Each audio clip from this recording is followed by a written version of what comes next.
Hey, everybody. Welcome to part 4, the final chapter of our Clockers breakdown of True Detective Season 1. This is the ending, the legacy, and the question of whether television has ever truly matched this again. I'm going to give you a hint. No. So, let's close this bad boy out. Shall we? Time to clock in.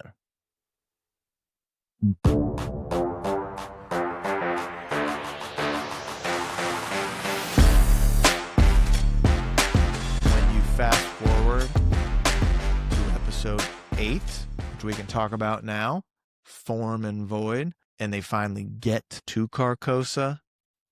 The amount of bodies and skeletons and clothes and shoes. That was the most disturbing part, all the clothes. Holy that's like, shit. That's not The just a baby couple shoes, kids. dude. That's like Dude, they were hundreds of not kids. kid shoes. They Hundreds. were baby shoes. Yeah, it was. Hundreds. Baby.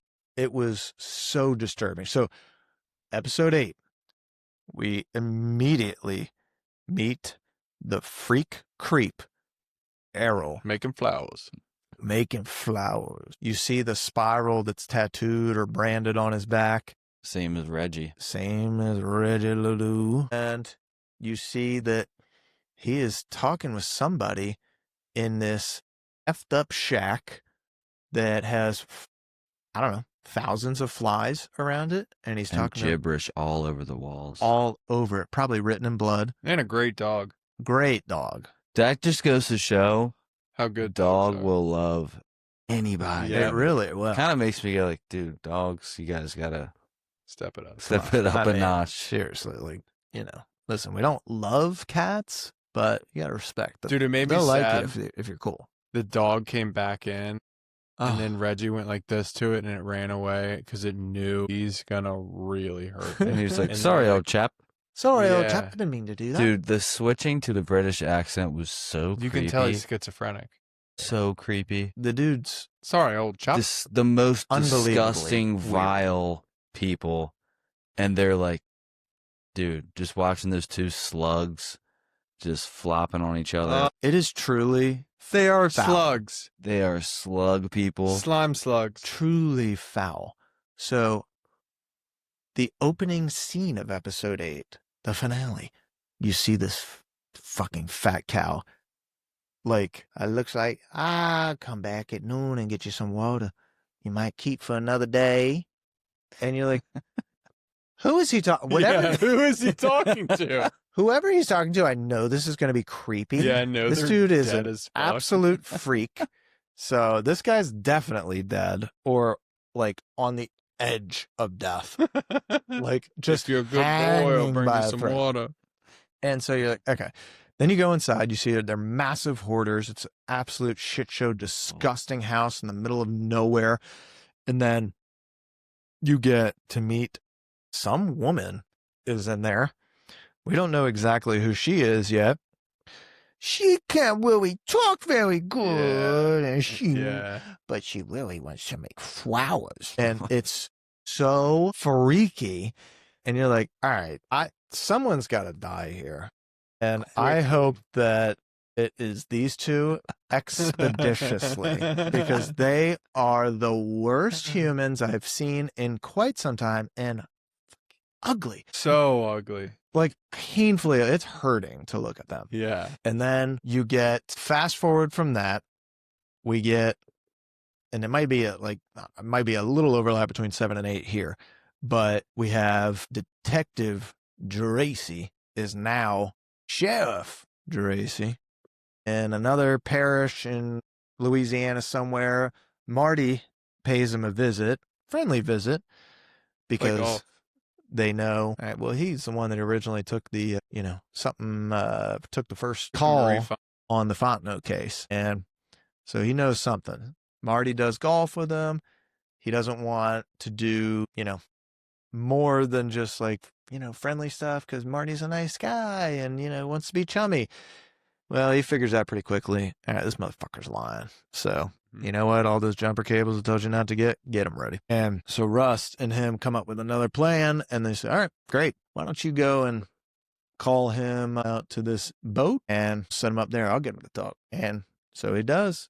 He gets him out to the boat. Turns out we don't know whose boat this is. Yeah, they It's- said that. it's- It's not ours. It's somebody's boat that they're It's out just on. hilarious. And they get this guy. Well, I mean, great little reveal how Russ comes out from the cabin of the boat, and they bust it down, and they get him to watch the same video, and he does the same freak out.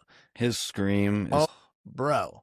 I mean, I know it's bad, but It's- his scream is funny, and it echoes through the whole bayou. It echoes through the whole bayou. It is comedy at its best.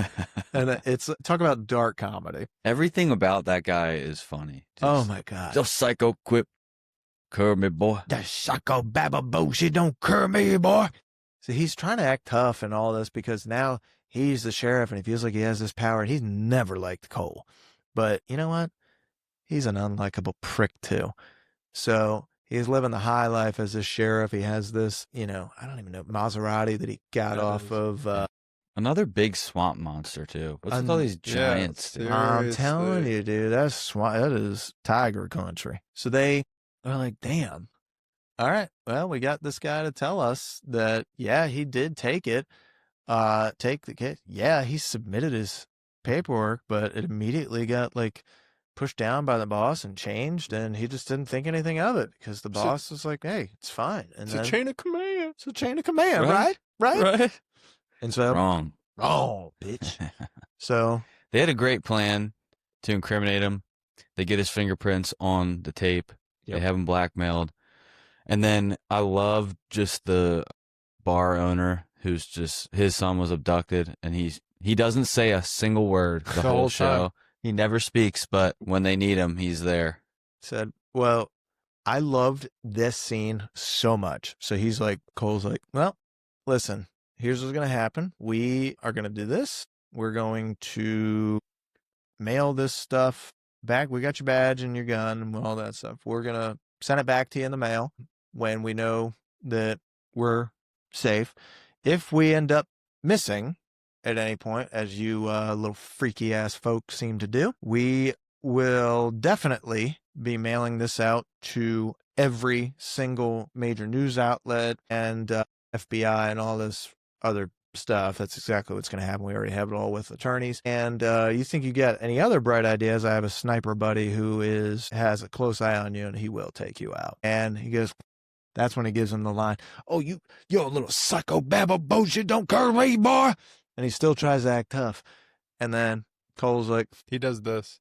he goes, and sniper starts lighting up the Maserati and goes, oh my fucking God, that's my car. And he's freaking out. And he goes, as soon as the shooting stops and the car's got a bunch of holes in it, he's like, the guy's like, what the fuck? I'm going to kill you. And he's like, uh-huh. Do I strike you as a man of words or a man of action? And he doesn't say anything other than oh, I'm going to kill you, you fucking assholes. He goes, uh-huh. Laheim, fat ass. Gets in the car and rolls out. It's my favorite line of this whole fucking thing. Makes no sense. Makes no sense. None. It's just a great way to call him a fat ass. Finally, somebody acknowledges how many beefcakes are in this show. Jesus Christ. So many beefcakes. So leave it to skinny ass Cole. So then from there, they go where? Do they go back to? Well, no, I think from there they go to hunt down Errol. Well, they get the address.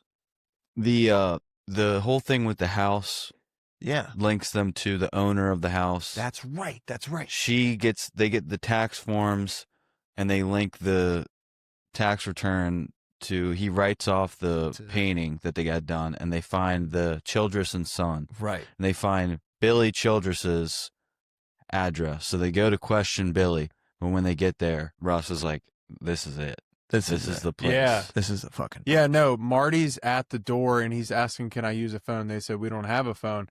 And then Marty I think he walks around towards the shed area and opens it up, I think, and sees the guy. Maybe I'm wrong. Something tips him off to where he yells at Marty, clear the house. It's because the dog runs out. That's it. The dog And runs then out. He hears Yeah. like the dog's been stabbed, and he goes, Marty, clear the house. Prior to that, though, they get Woody Harrelson's character meets with one of the detectives that's been interviewing them, and it's the younger one. Yeah. Yeah. Who's like, if you get a call, if I got to call somebody, you going to take it? He goes, oh, what are you fucking talking? You sound a lot like Cole doing all this stupid posturing shit. Mhm. Shut He the goes, fuck up. listen, asshole, do you want the call or not? Yeah. He goes, give me the call. That's what I fucking thought. So they know, like, all right, shit's most likely gonna go down. We found the guy. We just got to see how bad it is. And of course they get there. There's no goddamn phone and no service in this shithole. So the dog runs out, dog dies. We get Marty busting into the house to make flowers with our fat cow of turns out she's a half sister. Disgusting. And then we get Cole chasing down Errol, and he's getting led through Carcosa. What? When did we find out his name was Errol? It was I never knew that. when they found Billy Childress, Ted Childress, Billy Childress. They give you this whole Childress background, very briefly, and said they had his son named Errol. Okay. And they don't know. There's not really like much on him at all, but they piece together as the man with the scars on the face. And he's of the age of Ledoux and all those other guys. So it leads to Marty clearing the house. He cuffs eventually this fucking weird lady, and she's like, he's the worst thing that you've ever seen. He gonna kill you. He gonna come for you. Everybody's got a fucking phone. I love it. He says that. Everybody's got a fucking phone. I just love it when Marty gets mad because his chin juts out like nothing I've ever seen. He turns into Mr. Incredible immediately. But I will say Marty can fight, so I'm not worried about him. Then you get him chasing after Cole. She's like, fuck, I got Russ. And so he's chasing him down and finally gets close. But Russ is like, he's going into this maze. And this is where you found the fort. Fort You're Macomb. like, 100% this is a goddamn fort. I know it. I know a fort when I see one. Yeah. This is a fort. It's pretty obvious. It's pretty obvious. It's a fort. But truly, of all the creepy things that you could have in a season of television, it was the more that I watched that scene, the more it hit me. This motherfucker's been at work a long time. This is not some serial killer. This is like the devil. Yeah. Like this dude, it's not like the serial killers that get these goddamn Netflix documentaries and shit. We're talking, those are like 6 to 10 people that they've killed, which is still disgusting in its own right, usually in some foul, creepy manner. There were piles of bones and bodies and clothes and rags and shoes of all shapes and sizes. He was dangling things like decorations all around this And it place. wasn't just him. No. I mean, it was all of these people that are involved in this, but it's like this guy's fucking house. Like a monument to all this stuff. I mean, just the level of absolute insanity that needs to go into that is just, it's truly unfathomable. So you go, and the whole time I'm thinking, motherfucking Cole, Jesus Christ. But if there's anybody I want so far in this show that's chasing after this, it's this man. So he goes in, finally gets to the center of the fort, and looks up, and there's some goddamn supernatural What was shit. that? So he says in the first couple of episodes, he has synesthesia. Do you know what that is? No. But I remember him saying it. It is so it's a big part of this series that I've read. It's a David Baldacci has a book series about the memory man, and great series, another cop thriller. But you have the ability to see colors that don't really like exist. You can see You can like taste colors. You just That's why it's like it tastes like aluminum and ash. That's it. It's like, Yeah. I feel like I tasted. But he also has visions too that aren't Yes. the synesthesia. He just has. He has these visions from all the goddamn drug That's use what. he was Well, doing. it's either that or it's because he says sometimes I felt like I was losing my mind. Sometimes I feel like I was mainlining the secret truth of the universe. Yeah. So like, are the visions? Are they just from drugs, or are they kind of also like some seeing through the veil? So he can taste sight. He That's what his synesthesia. You're mixing. yeah. senses. You can hear colors. You can. Yes, You, you're a mixing color will senses. give you a Pharrell's musical got it. note. Yeah, Pharrell's got a little bit of that. You can hear a pizza. Yeah.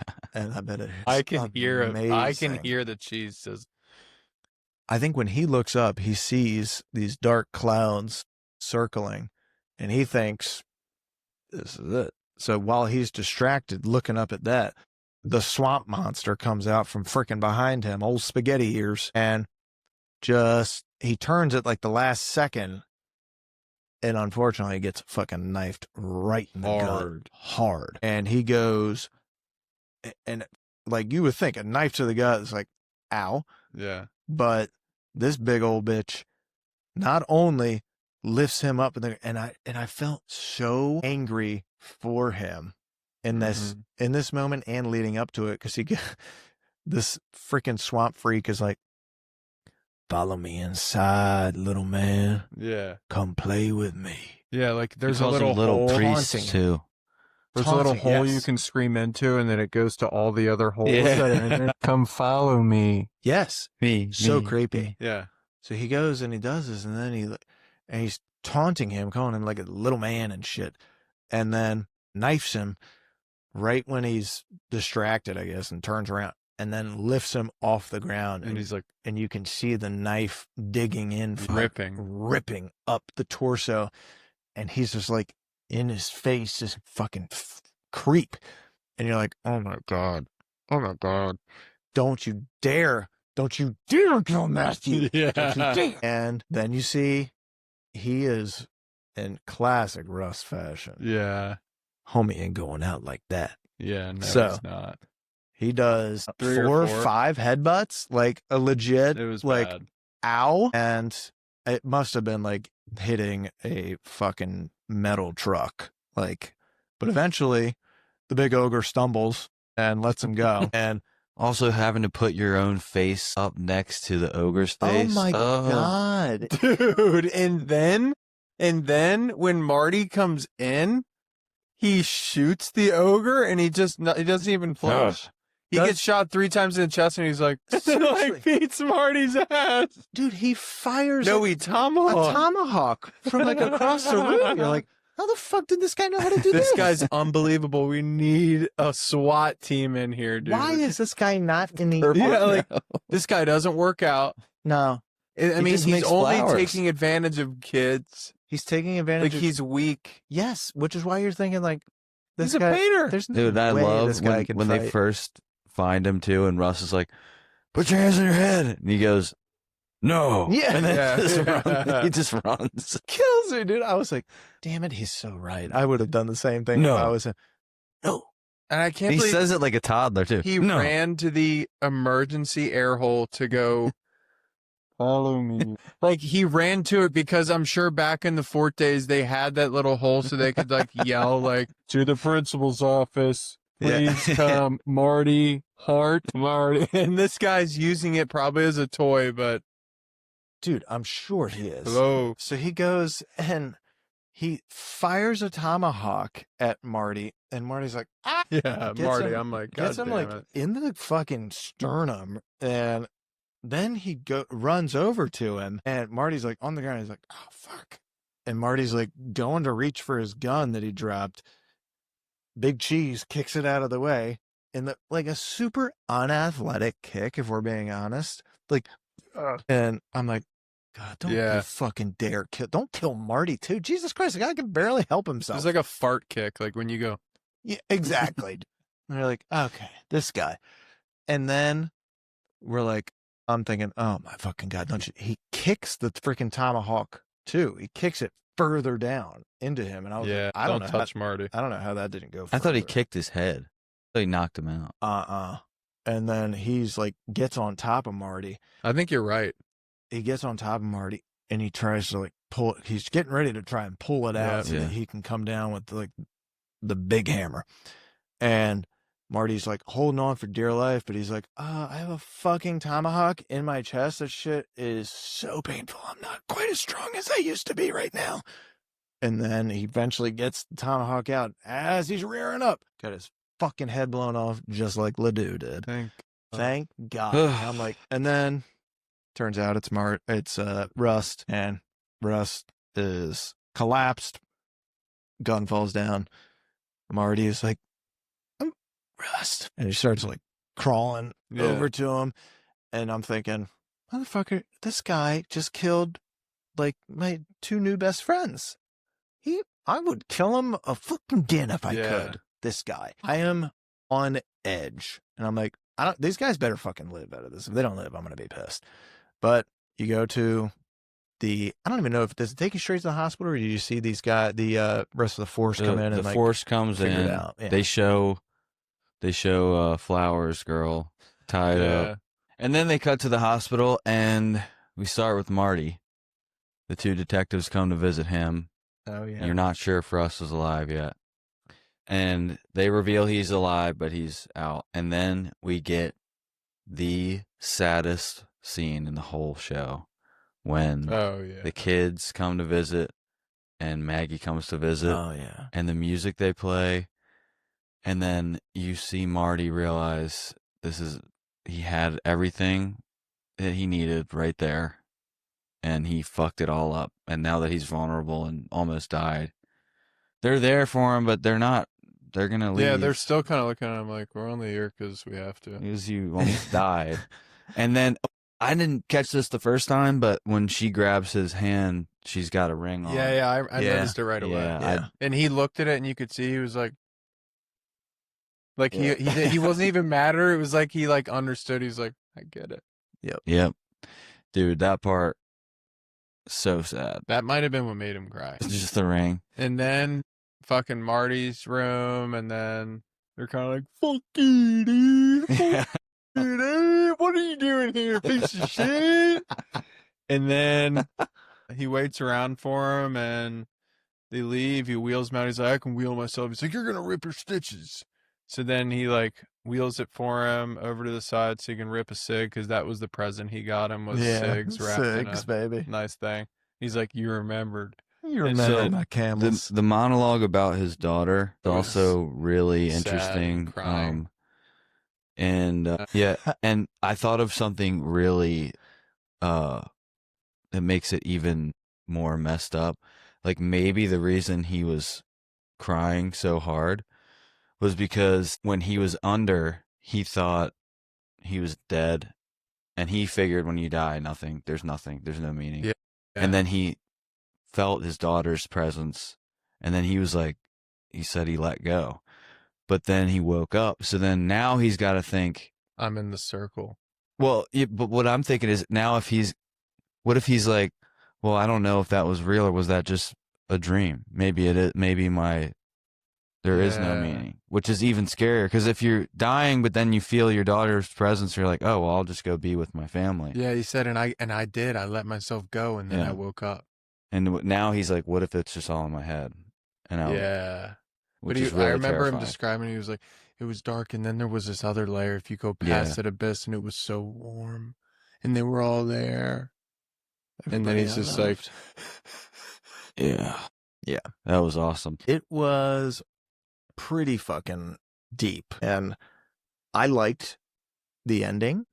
I don't usually like finales that much. There's always there's always loose ends. There's always or it's too happy of an ending, and I think they did a really good job tying everything together. They allow Rust to kind of evolve a little bit, especially in that last mile. Like exactly what you just said. I think they let him just figure out like, oh shit, maybe there is something more here. And they also like the last thing that he says is like, I used to think it's just all darkness, but if I look up at the stars right now, it looks like the light is winning. Yeah, once there was only darkness.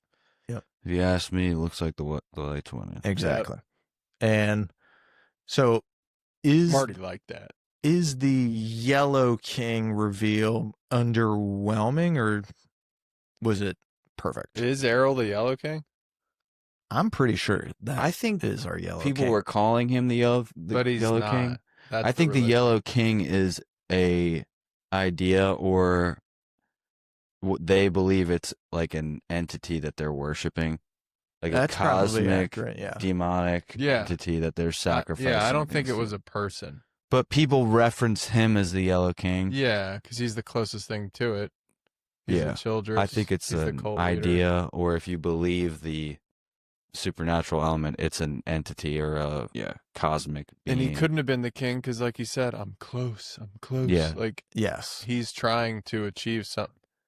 he is. All right, let's get into awards. What age the best? You can do performances. You can do atmosphere, Louisiana names, accents. I think, Brian Kelly probably watched this before his first presser.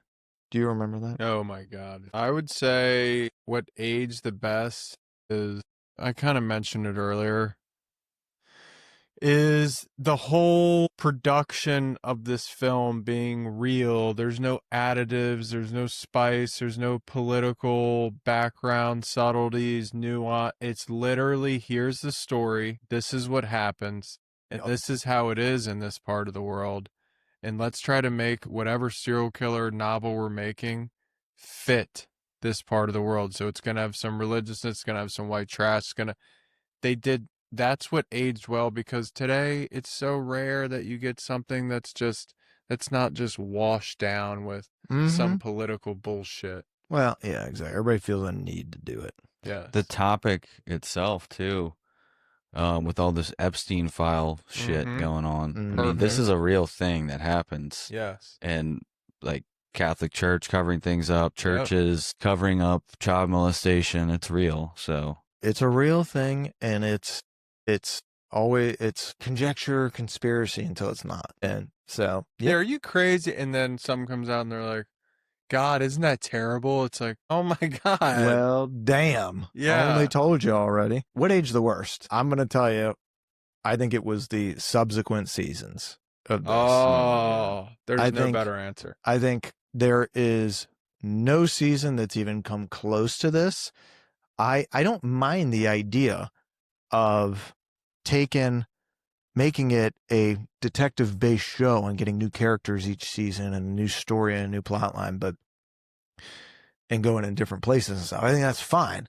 I think the way that it's been done, it has not hit the mark. There is nothing that's lived up to this. Poking holes. I don't know. I think the only hole that I have to poke in this, otherwise it's perfect, was something we mentioned earlier. With Ginger and finding How the hell do they find blood. bingo? That's it. That's my only hole. Any hot takes? Is Marty the real hero? Okay, here's a hot take. And I've never thought of this until we dove through this and I rewatched it and I'm thinking about, Colin said it earlier, I think Marty might have did a better acting job.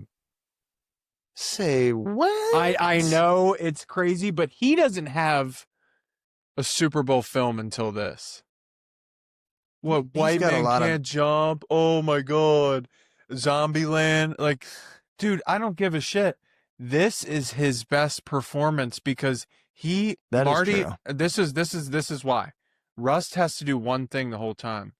Man's a man. Which is hard to do. He did it amazing. But Marty has to be this guy. He has to be hey, what's up, brother? And then he has to be serious. He has to do, and then like the crazy boyfriend back to like being a good, hey girls. He's like, he has so much more range in this, and he has to play it perfectly to fit Rust so that this works. He also does have more of a transformation than Rust has. And Yeah. Rust is basically Rust the entire time. He's the same guy. Mhm. He doesn't change. Haven't thought about that. That's a good point. I like McConaughey's more. I couldn't live without Rust in this. I could live without Harrelson.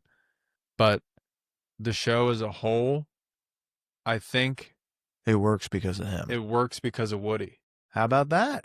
You get any hot takes? I don't know. It's They might just be tied. I don't know. I kind of agree with it though. His acting was so good, and it just gets overshadowed by how cool of a character Rust is. But if we're just talking about acting, yeah, Harrelson's acting was top notch. And I agree with you. Probably best thing he's ever done. Definitely the best thing McConaughey has ever done by far, if you ask me. I mean, Dude, I love it's other like- stuff, but this is it. It's like looking at a gorgeous car. It's absolutely gorgeous. You've never seen anything like, oh my God, is that a Hammy? But it can't go anywhere without gas. And I think what makes it is Woody's the gas in this. There you go. I like that. He drives this motherfucker.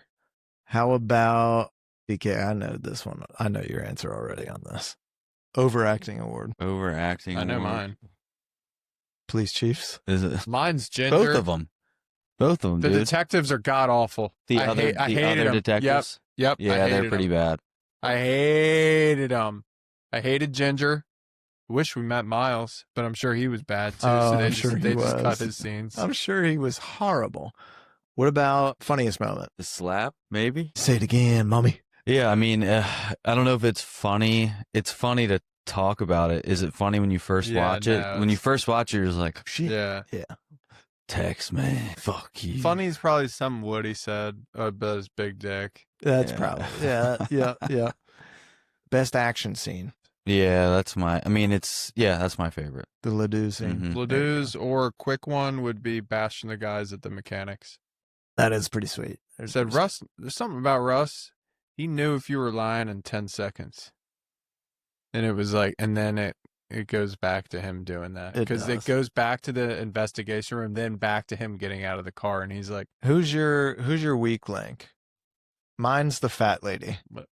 She's Flowers? flowers. Oh, She's okay. fucking disgusting. I just don't like Just her. too much. It's too like I Um, already had enough. Like, damn, this place is creepy. You didn't have to add fat. Like my that. weak links of detectives, I think they're god awful. What about most rewatchable scene? I can't just keep saying Ledoux getting shot in the head. That's what I like every year. I'll just Google that. Colin, yours is probably D'Addario's. That's very rewatchable. Or For Beth. me, it's probably the first scene at the tree. Yeah, that is pretty. I just love getting to meet them. Yeah. For the first time getting to again. meet them. Lawnmower scene's good too. Lawnmower scene's great. No problem. No problem. Can I Dude, his breathing. I'll Woody walk you Harrelson's out. breathing. No problem. I'll walk you out. I can mow my own lawn. He does the same thing in the locker room scene. He breathes so Yeah. heavy. Oh, he breathes heavy, dude. He's a heavy breather. How about best episode? Before. 4, baby. I'll either go 4 or 7. Wait, is 4 the one where they shoot Ledoux? 4 is the project scene. 4 it ends with Okay. him at Ledoux's. Yeah. My favorite Five- scene five they is shoot the Ledoux. Ledoux. I don't know if it's my favorite episode. I think my favorite episode is when they reunite in current time. That's 6. 6. 5 When is he when shows he them shoots the- Ledoux and bangs Maggie at the end. Shoots Actually, Ledoux at I'm the sorry. beginning, They bangs her at the end. reunite. They reunite in 7. Yeah, so 7. Seven When he was mine. shows him when he goes in the storage unit. Yeah. That's my favorite. Yeah, Yep. yeah. Yep. Me too. That's 7. Because we're back, baby. Do you have a best line? Wait, There's I so said many it earlier. lines. Mine is Laheim, fat ass. I know that's your. I like the this place is like a memory of a town. Oh, yeah. It's fading. And I also like, well, Marty, being this how long it took me to reconcile my nature, I can't figure out to forego it on your account. that Dude. one. So What's many the one things I that told he you in the says. car that I loved? When? In what car? When I called you the other day when I was driving. Something Russ said. I don't know. I know what it is. Fair. I know what it is. Marty's like, am I bad, man? Oh yeah. And Russ is like, yeah, well, this world needs bad men to meet the other bad men at the door. That's right. Boom. Doesn't Yeah, that's a say great yes line. or no. He just says that. Fucking. And when I got chills, they're driving, and I saw that, I'm Mhm. like, God. Because he says it's so matter of fact. Do you, if you could have one thing from the movie set, or from the, I'm sorry, television set that you can put on your mantle, what are you doing? Mm, I might take the pack of Camels and Mhm. have that up there and just be like, yeah, these were Russ Coles. or his little pocket knife that he has on him at all times. That's a Smith & Wesson pocket knife, I believe. Maybe the biker jacket. Oh, we can go to rating. It's too easy though. I mean, dude, in my opinion, this is the greatest. It's a 10 out of 10. Is it as good as? Yeah, it's a 10. It's a 10.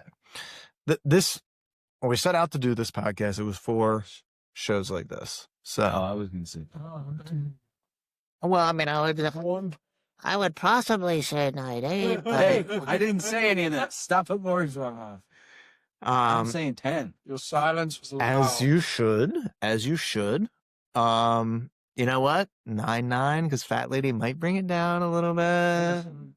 But they made flowers, so we'll bring it back up to a 10. Who else? Not a soul, dude. Not a soul.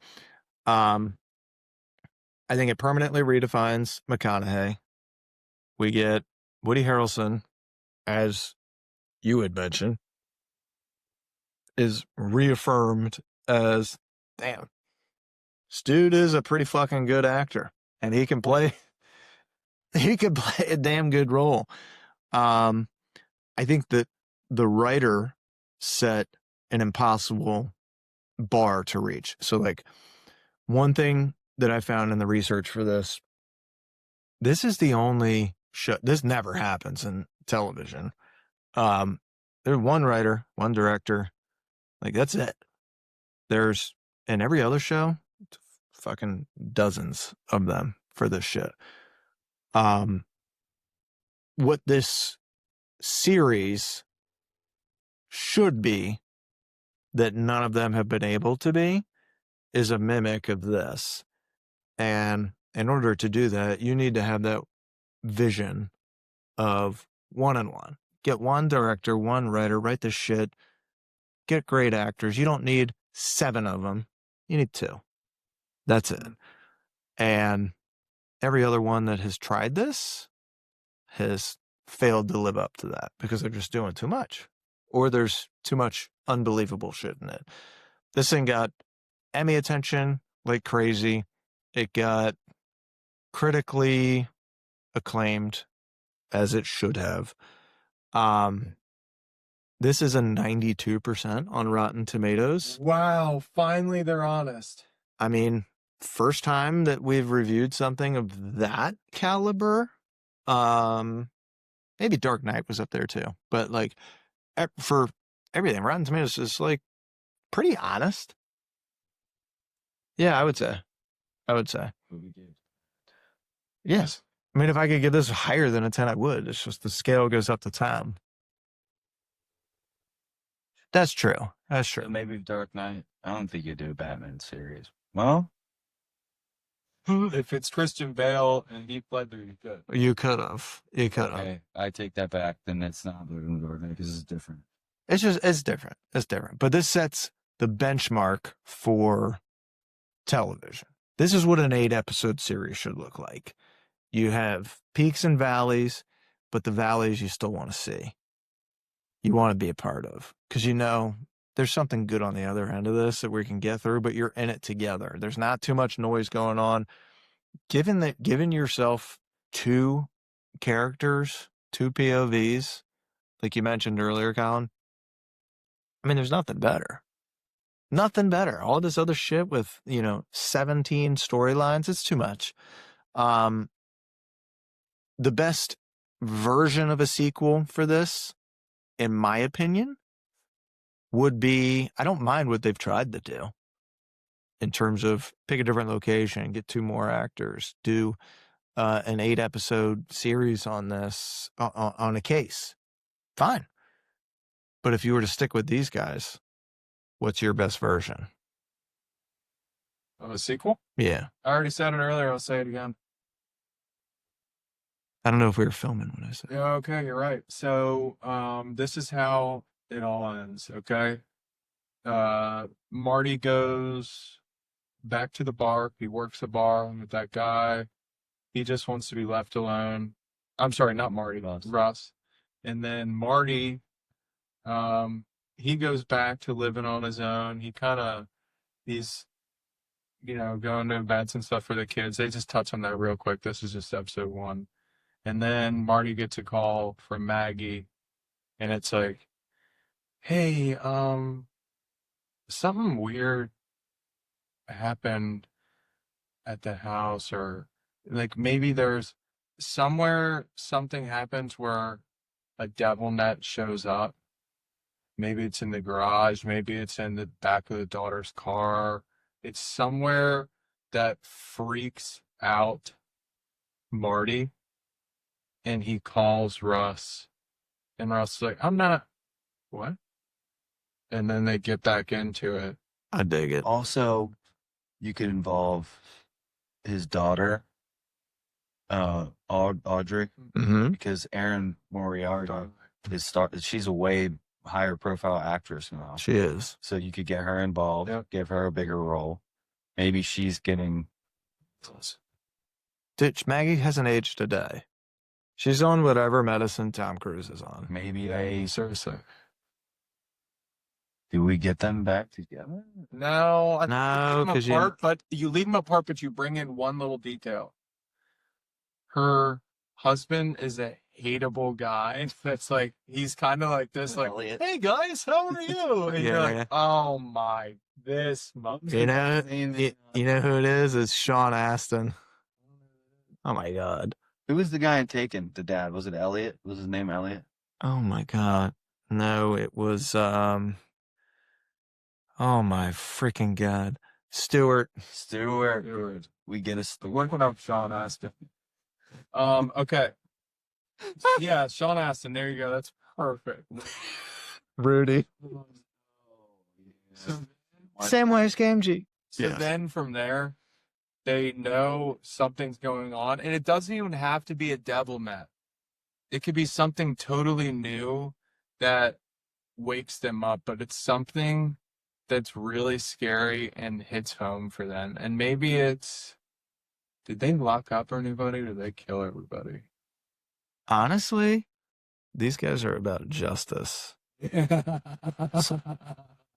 Sometimes justice is more than what our corrupt system will allow.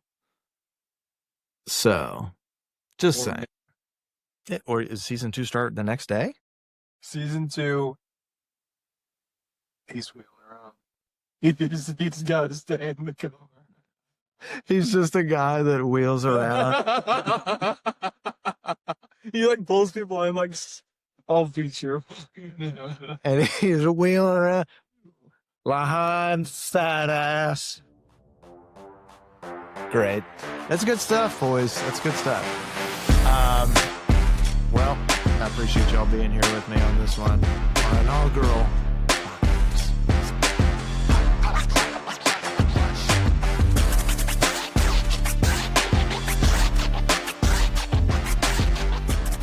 All right, friends. That's it for part 4. And that's our complete Clocker's breakdown of True Detective Season 1. This is one of those seasons that didn't just succeed, it changed the rules. 8 episodes, 1 vision, 2 performances that still set the bar. And if you're discovering Clockers for the first time, this is exactly what this show is about. The seasons that last and the reasons they do. Also, quick reminder before we wrap, we just dropped our training day episode on the Nightshift podcast. You can find that on YouTube. You can find that on Spotify and Apple Podcasts. That one breaks down Denzel and Ethan Hawke in one of the most iconic performances of the 2000s. And later this week on our Stories podcast, we've got a Tom Clancy episode diving into his legacy, his impact, and how his work has reshaped modern thrillers. He very well could be one of the greatest modern authors in Maryland history. So go check those out whenever you get a chance. This has been Clockers, and we'll see you on the next one. Take care.